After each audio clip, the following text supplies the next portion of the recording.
મિત્રો, હું છું જાસ્મીન. મંગળ પ્રભાતના સવારના મહત્વના સમાચારોમાં આપનું સ્વાગત છે. યુવા કાર્યક્રમ અને રમતગમત મંત્રાલય ભારત સરકારમાં મેરા ભારત વિભાગ રાષ્ટ્રીય ખેલ પ્રાધિકરણ તથા જિલ્લા પ્રશાસન મહેસાણાના સંયુક્ત ઉપક્રમે આજરોજ આંતરરાષ્ટ્રીય મહિલા દિવસ નિમિત્તે સરદાર પટેલ સ્પોર્ટ્સ સંકુલ પાંચોટ મહેસાણા ખાતે Asmita achievement sports milestone by inspiring woman thought action લીગનું આયોજન કરવામાં આવ્યું. આ પ્રસંગે બાળ સંરક્ષણ આયોગના શ્રી વર્ષાબેન પટેલે આંતરરાષ્ટ્રીય મહિલા દિવસની શુભેચ્છા પાઠવી અસ્મિતા લીગમાં ભાગ લઈ રહેલા તમામ યુવતીઓને અભિનંદન પાઠવ્યા હતા. કેન્દ્ર સરકાર દ્વારા ઘરેલું ગેસ સિલિન્ડરના ભાવમાં 60 રૂપિયાનો વધારો કર્યો છે. ગેસ સિલિન્ડરના ભાવમાં વધારો કરવામાં આવતા ગૃહિણીઓનું બજેટ ખોરવાઈ જવાનું છે. ગેસ સિલિન્ડરના ભાવ વધારા સામે ગુજરાત મહિલા કોંગ્રેસ દ્વારા વિરોધ વ્યક્ત કરવામાં આવ્યો હતો. રાજીવ ગાંધી ભવન ખાતે મહિલા કોંગ્રેસ દ્વારા નારા લગાવી વિરોધ પ્રદર્શન કરવામાં આવ્યું. ગેસ સિલિન્ડરના ભાવમાં 60 રૂપિયાનો વધારો થતાં પોસ્ટર સાથે દેખાવો કર્યા. આજે 8મી માર્ચ એટલે કે વિશ્વ મહિલા દિવસ નિમિત્તે મહેસાણા શહેરમાં નારી શક્તિનો એક અનોખો અને પ્રેરણાદાયી મિજાજ જોવા મળ્યો. શહેરની 2 અગ્રણી ક્લબો દ્વારા આયોજિત રક્તદાન કેમ્પમાં મોટી સંખ્યામાં મહિલાઓએ ઉત્સાહભેર જોડાઈ રક્તદાન કર્યું હતું. સામાન્ય રીતે રક્તદાનમાં મહિલાઓની ભાગીદારી ઓછી જોવા મળતી હોય છે, પરંતુ મહેસાણાની મહિલાઓએ આજે રક્તદાન કરી નવી રાહ ચીંધી. મહેસાણા શહેરમાં જમીનની વહેંચણી અને કોર્ટ કેસની અદાવતમાં એક પરિવાર પર પાડોશીએ હિંસક હુમલો કર્યો હોવાની ઘટના સામે આવી છે. મહેસાણાના કસ્બા રાવળવાસ વિસ્તારમાં રહેતા રિક્ષા ચાલક હરેશભાઈ રમેશભાઈ રાવળ તેમના માતા કૈલાશબેન પર છરી વડે ગરદાપાટુ વડે હુમલો કરવામાં આવતા બંનેને સારવાર અર્થે સિવિલ હોસ્પિટલ ખસેડવામાં આવ્યા હતા.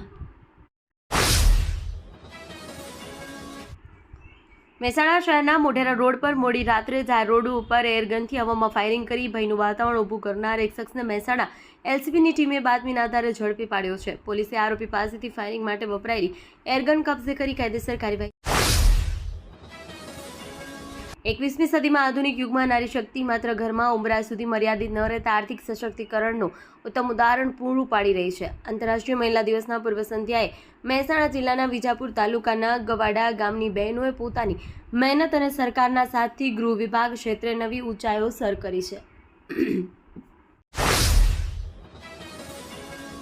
મહેસાણા મહાનગરપાલિકા વિસ્તારમાં લાંબા સમયથી વેરો ન ભરનાર મિલકતદારો માટે રાહતના સમાચાર સામે આવ્યા છે.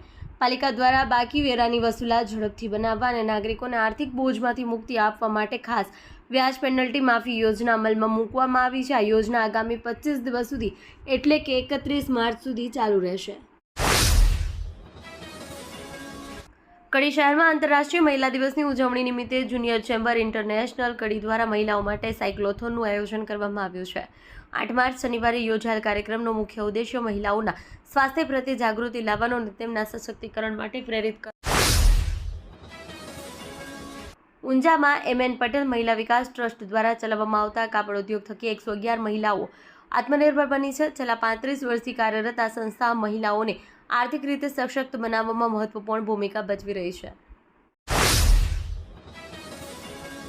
પાલનપુર શહેરના વિકાસમાં આજે એક નવું છોગું ઉમેરાયું છે. રાજ્યકક્ષાની શહેરી વિકાસ અને શહેરી ગૃહ નિર્માણ મંત્રી દર્શનાબેન વાઘેલાએ નવનિર્મિત માનસરોવર તળાવનું ભવ્ય લોકાર્પણ કર્યું. કેન્દ્ર સરકારના અમૃત 2.0 યોજના હેઠળ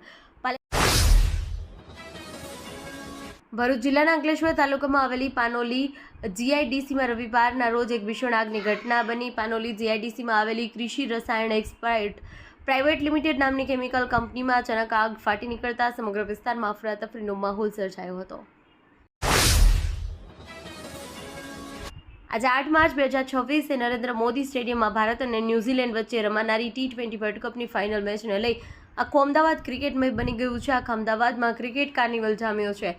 ફ્લાઇટના ભાડામાં 3 થી 4 ગણો ઉછાળો છે. તો મુંબઈ અમદાવાદ વચ્ચે 4 સુપરફાસ્ટ સ્પેશિયલ ટ્રેન દોડાશે. સેલિબ્રિટીઝનો જમાવડો રહેવાથી શહેરમાં વીવીઆઈપી મુવમેન્ટના ઘસારો જોવા મળશે. ક્રિકેટનો ક્રેઝ એટલો જોરદાર છે કે અમદાવાદના મલ્ટીપ્લેક્સ સિનેમા હોલ અને કેફેમાં મેચ જોવા માટે વિશેષ વ્યવસ્થા કરાઈ છે. તો ગ્રુપ મેચમાં જોવાનો ક્રેઝને લઈ શહેરમાં પ્રોજેક્ટરની અછત સર્જાઈ છે. આંતરરાષ્ટ્રીય મહિલા દિવસ નિમિત્તે વડોદરામાં રોજગાર કચેરી અને ઇન્સિસ્ટન્ટ નિપોલ લાઈફ ઇન્સ્યોરન્સની ફેસ ટુ ફેસ મહિલા ચેનલની વડોદરા 2 શાખા દ્વારા એક વિશેષ કાર્યક્રમનું આયોજન કરવામાં આવ્યું હતું। કાર્યક્રમનો મુખ્ય ઉદ્દેશ્ય મહિલાઓને આત્મનિર્ભર બનાવવા માટે પ્રેરિત કરવાનો અને તેમને રોજગારની તકો પૂરો પાડવાનો હતો।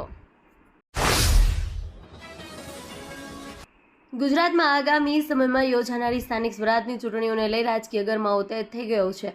આમ આદમી પાર્ટીના રાષ્ટ્રીય સંયોજક અને દિલ્હીના પૂર્વ મુખ્યમંત્રી અરવિંદ કેજરીવાલ આવતીકાલે સુરત જિલ્લાના પ્રવાસ આવી રહ્યા છે। મુલાકાત સાથે આપ દ્વારા ચૂંટણીલક્ષી રણનીતિના શ્રી ગણેશ કરવામાં આવશે। સામવેદ શ્રીમાળી બ્રાહ્મણ જ્ઞાતિ દ્વારા રંગપંચમીના દિવસે નવચંડી હવનનું આયોજન કરવામાં આવ્યું હતું। આ વાર્ષિક પરંપરા મહાલક્ષ્મી માતાના વર્ષગાંઠ નિમિત્તે જ્ઞાતિની વાડી ખાતે યોજાઈ। આ પ્રસંગે મોટી સંખ્યામાં જ્ઞાતિજનો ઉપસ્થિત રહ્યા હતા।